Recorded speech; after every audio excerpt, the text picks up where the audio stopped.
Hello friends, आप सभी का स्वागत है आपके अपने यूट्यूब चैनल मिशन बीपीएससी में। फ्रेंड्स, आज हम लोग बहुत ही इंटरेस्टिंग लेक्चर लेकर के आए हैं। आज हम मध्यकालीन बिहार के इतिहास में मैंने बताया था आप लोगों को फर्स्ट लेक्चर में कि किस तरीके से पहला मुस्लिम आक्रमणकारी बख्तियार खिलजी के द्वारा, और यह हमारा मध्यकालीन बिहार का सेकेंड लास्ट लेक्चर है फ्रेंड्स, तो बिल्कुल इसको ध्यान से इग्नोर मत कीजिएगा। और बिहार के अगर आपने मध्यकालीन बिहार के इतिहास का आपने हमारा फर्स्ट एंड सेकेंड लेक्चर नहीं देखा है तो उसे भी जरूर देख लीजिएगा और अपनी प्रतिक्रिया जरूर दीजिएगा कैसी लगी आपको यह वीडियो। तो चलिए शुरू करते हैं। आज मध्यकाल के अंतर्गत हम मुगल काल में बिहार को पढ़ेंगे। किसको पढ़ेंगे? मुगल काल में बिहार।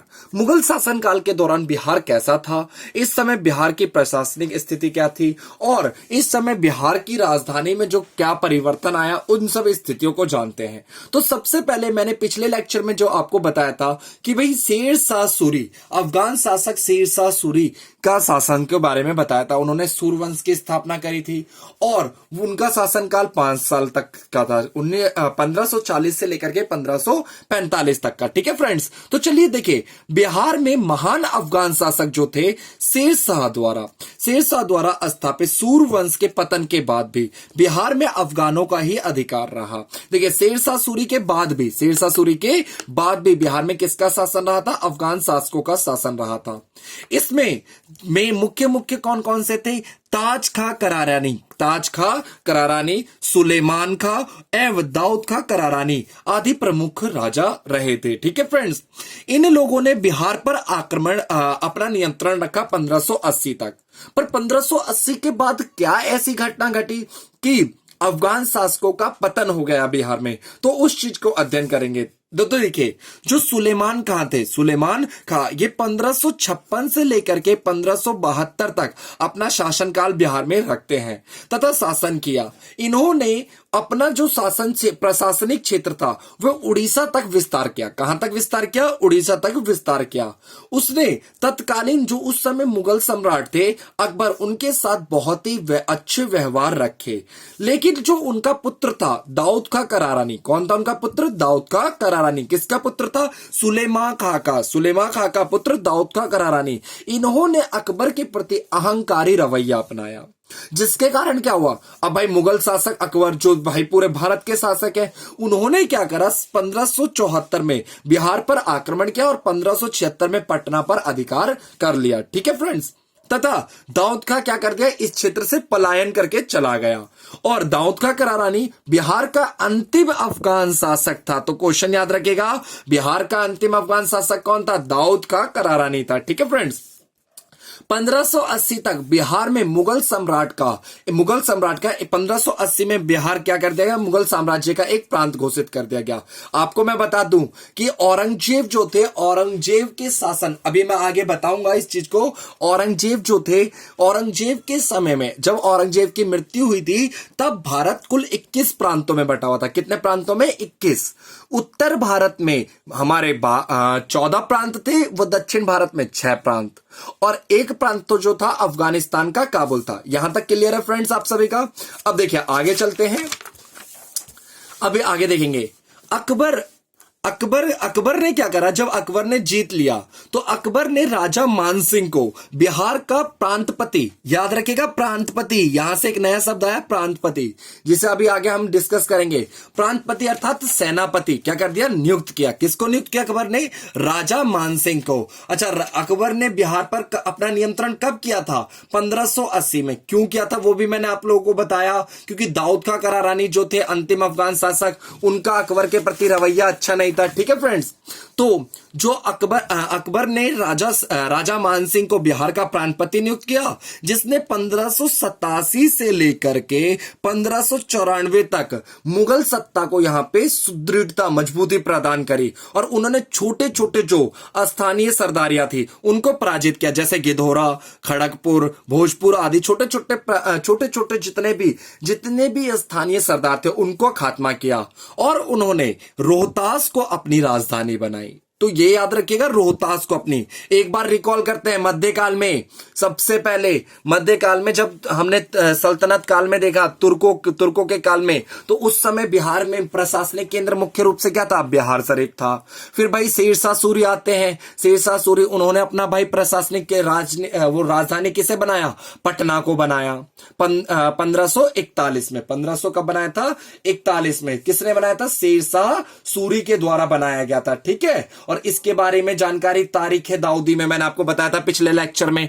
बिल्कुल आराम से इसके नोट्स प्रिपेयर कीजिए और बार बार अध्ययन कीजिए इसका। ठीक है, तो जो जहांगीर के शासनकाल में, अब क्या हुआ, जहांगीर के शासनकाल में जो छोटा नागपुर, जिसे उस समय खोखरा देश के नाम से जाना था, खोखरा देश, ठीक है, छोटा नागपुर के क्षेत्र पर क्या कर लिया, गुलामों का, मुगलों का अधिकार स्थापित हुआ। किसका अधिकार स्थापित हो गया, मुगलों का अधिकार स्थापित हुआ। इस क्षेत्र में हीरे की खानों पर मुगलों का नियंत्रण स्थापित हुआ, जितने भी हीरो के खान थे। और जहांगीर की जो आत्मकथा है, तुजुक ए जहांगीरी, आप कमेंट करके मेरे को बताएंगे कि तुजुक ए जहांगीरी किसके द्वारा लिखी गई थी। ठीक है, कि किसके द्वारा लिखी गई थी ये बुक, पुस्तक जो है तुजुक ए जहांगीरी, जहांगीर की आत्मकथा है में सोने की भी प्राप्ति, इस क्षेत्र से सोने की प्राप्ति का भी जिक्र हुआ है। ठीक है फ्रेंड्स, 1661 में जहांगीर ने राजकुमार परवेज को बिहार का प्रांतपति, याद रखिएगा, अकबर ने प्रांतपति किसे बनाया था, राजा मान सिंह को, और जहांगीर ने किसे बनाया है,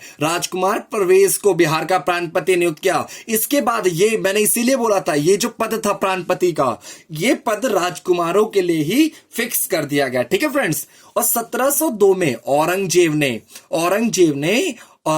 ने अपने प्रिय पुत्र राजकुमार अजीम को बिहार का सूबेदार नियुक्त किया। ठीक है, औरंगजेब ने। ठीक है फ्रेंड्स, और इसने क्या कर दिया, राजकुमार अजीम ने पटना को अजीमाबाद का नया नाम दिया। ये भी कुछ समय तक बिहार की राजधानी अजीमाबाद भी रही थी, ये मोस्ट ऑफ द इंपॉर्टेंट है, और उसका पुनर्निर्माण कराया। ठीक है फ्रेंड्स, और जो बाढ़ क्षेत्र था, बाढ़ क्षेत्र में राजकुमार अजीम को अजीम उस शान की उपाधि दी गई थी। ठीक है फ्रेंड्स, यहां तक क्लियर है सबका। तो देखिए अब आगे देखते हैं। और औरंगजेब की मृत्यु के पश्चात बहादुर शाह, अच्छा मैंने बताया था औरंगजेब की जब मृत्यु हुई थी, पूरा भारत कितने प्रांतों में वर्गीकृत था, 21 प्रांतों में। अफगानिस्तान का एक काबुल एक प्रांत हो गया, और 14 उत्तर भारत के प्रांत थे, 6 दक्षिण भारत के प्रांत।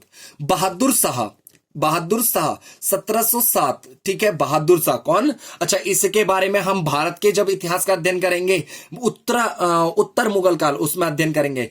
बहादुर शाह 1707 से 1712 तक मुगल शासक रहा।